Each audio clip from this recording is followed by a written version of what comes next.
Esta clase se llama Tengo miedo al silencio. El silencio y la comedia también van muy de la mano porque hay mucha gente que piensa que el silencio es fracaso en la comedia. Y sí, a veces sí. Yo tengo una historia en donde sí. Les voy a contar esta historia y después les voy a contar la historia donde no fue tan fracaso. Las primeras veces que me subí al escenario y nadie se reía fue una vez que me contrataron en una empresa para hacer un show privado. Y había un escenario redondo donde había músicos, los músicos no estaban, solo estaban sus instrumentos y yo estaba parada entre la guitarra y la batería, bien padre, y estaba haciendo mi show. El show era para familias de médicos, ni siquiera para los médicos nada más, familias de médicos, había niños en el show. Eso pasa, ahí aprendí a preguntar quiénes estaban en el público, porque tienes que saber, pero yo todo lo aprendí a putazos básicamente en mi carrera. Entonces yo estaba entre la batería y la guitarra y estaba haciendo mi show, había niños. Ellos estaban generalmente acostumbrados a comediantes magos o comediantes un poco más blancos o no tan blancos, pero más payasos tipo Platanito y cosas así estaban acostumbrados. Y de repente llega esta niña que nadie conoce y empecé a decir mi chiste de mi hermano que se masturba y que yo siento lo mismo. Entonces, con niños, ahí había niños. Entonces, imagínense esa escena. Nadie se estaba riendo. Y era para una empresa, entonces la empresa también tiene sus, supongo que su moral y sus reglas de qué decir y qué no decir.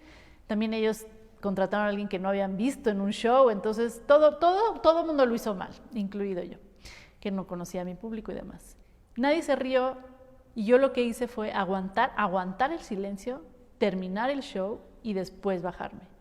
¿Qué es lo que pasó cuando yo aguanté el silencio? Número 1, aprendí que tengo que conocer a mi público antes de subirme al escenario, que tengo que tener más control sobre eso.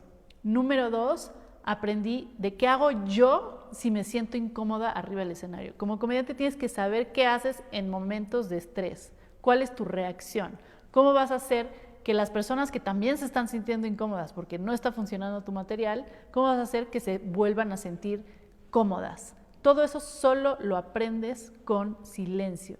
Solamente lo aprendes con silencio. Solamente lo aprendes si te va mal. Entonces yo ahí aprendí a hacer evidente lo evidente, que ya lo había mencionado en otra clase. Decir, sí, seguramente ustedes nada más estaban esperando a Cepillín y de repente llegó esta persona, entonces la gente se relaja un poco más y dice, ok, sí sabe perfecto que es malísima para nosotros y nadie se está riendo, ok, entonces la gente se relaja. Aprendí a lidiar con, tengo una batería, una guitarra, o sea, a subirte antes a tu escenario y ver qué hay alrededor para ver qué va a pasar contigo físicamente. Todo eso lo aprendí ahí, sin silencio no lo hubiera aprendido. Entonces el silencio en ese momento fue fracaso, y después fue éxito para mí. Entonces, ¿cómo vas a usar ese silencio? Todo el mundo sabemos del silencio incómodo, que le llaman. Si no eres comediante y no te vas a subir a un escenario a presenciar y a sentir eso, ¿cómo le vas a hacer en la vida normal? Si estás en una conversación y dices algo, o la otra persona dice algo, y hay un silencio incómodo, ¿qué es lo que vas a hacer? Evidente lo evidente, como, qué incómodo está este silencio, ¿no? Entonces ya los dos se van a relajar. O sea, el público o la persona o quien sea que esté frente a ti se tiene que sentir seguro de que tienes todo bajo control. Para eso sirve el silencio.